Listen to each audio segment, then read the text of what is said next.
Afternoon, fellow golfers. Back in the academy today, and I'm going to do a little sort of nugget, I think, for backswing. I feel like I spend a lot of time with people that get unsequenced or missequenced in their backswing. I don't know if missequenced is a term, but let's say non-sequenced in their backswing. And this is a really nice basic feel, I think I would call it, to create the right arm motion and therefore shoulder plane and motion in the backswing. So as we established earlier in previous lessons, we want to create a nice turn. We're trying to create a 90-degree shoulder turn with sort of as little hip turn as we do that on the way back. But what I tend to see a lot of is people get their arm a long way behind them early on. So they get that right elbow pulling in round behind them.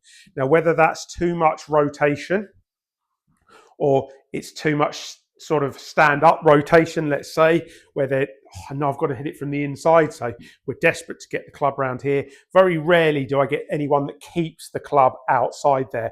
May get a little bit of early outside, but then again, it gets dragged around behind.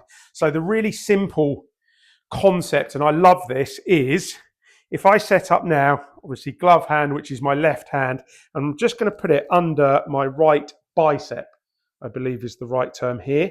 Now, as I swing back, I want to keep my right bicep as much in front of me here as I can, whilst I move my palm onto that neutral plane. You can see almost a sort of 45-degree angle looking back at the ball here. So if I stood here now and get my right hand on the right place on the club here, put my glove hand, so my left hand under my right bicep, said right bicep here.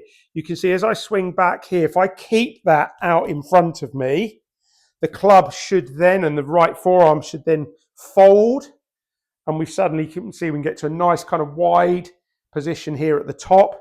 But if I were to pull that round, can you see as soon as that right elbow gets behind me here, now I'm struggling.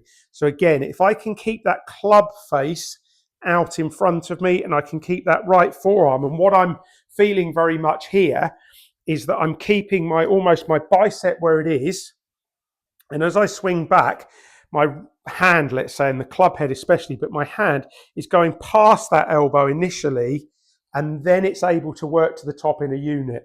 What I see a lot of, as I say, is we get this elbow working in the wrong way. We either get it too much behind us, or we get it too shut and up here, a little bit cricket, or probably baseball for you American guys there, a bit of baseball. We play rounders, slightly less baseball-y. But what we want to see is, or what you want to see is, can you see as I take that away, a lot of I sees there, if I take that away, can you see how now that right palm and right forearm have gone past my elbow? And now if I carry on, that gives us that lovely width. Again, same thing here. So if I keep that bicep in front, now my hand has gone past my elbow, past the elbow there, and once it goes past the elbow, then it can just work in that lovely unit there. Then we're going to keep that same width in the downswing. Hope that makes sense. Got to keep that right bicep in front.